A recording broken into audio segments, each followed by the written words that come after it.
Well, it's just a few minutes walk from here, the site of the attack that Enrique Tarrio is convicted of helping to plan, that he's sitting in a courtroom dressed in an orange jumpsuit awaiting that sentence. As you say, prosecutors are arguing for 33 years in jail.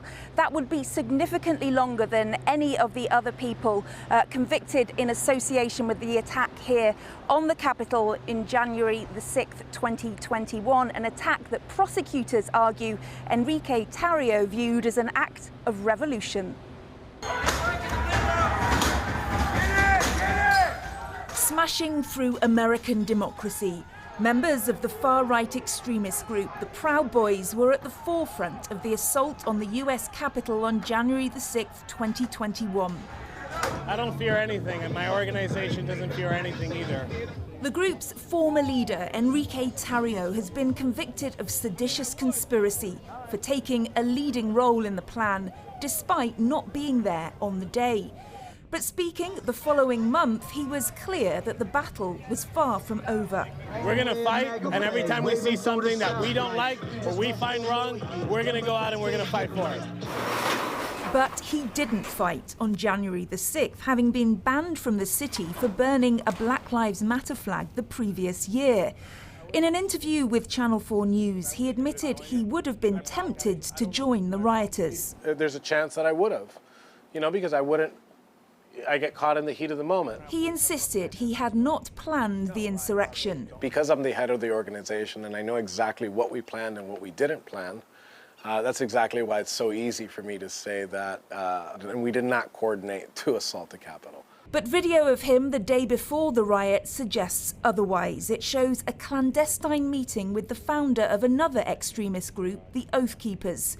Stuart Rhodes is now serving 18 years in prison, the joint longest sentence handed to anyone convicted in connection with the attack on the Capitol. Proud Boys. He shares that dubious record with Proud Boy Ethan Nordine, seen here on the right. Joseph Biggs, on the left, also a member, received a 17-year sentence. Their lawyer putting the blame firmly on the former president. Where's Donald Trump in all of this? He stood on the ellipse, basically told people, 74 million of his followers, the election's stolen, go to the Capitol, fight like hell or you won't have a country anymore. Some people listen to him. They rigged an election, they rigged it like they've never rigged an election Were they before. supposed to know that he was full of hot air? And was he full of hot air? I look forward to his trials. I look forward to seeing him testify someday. That day may come in March next year, when Donald Trump's criminal trial on charges of election interference is due to start. Charges he denies. His is one of around 1,100 cases connected to the attack on the Capitol. But the biggest criminal investigation in US history is far from over. New arrests continue, and it may yet result in the first conviction of a US president.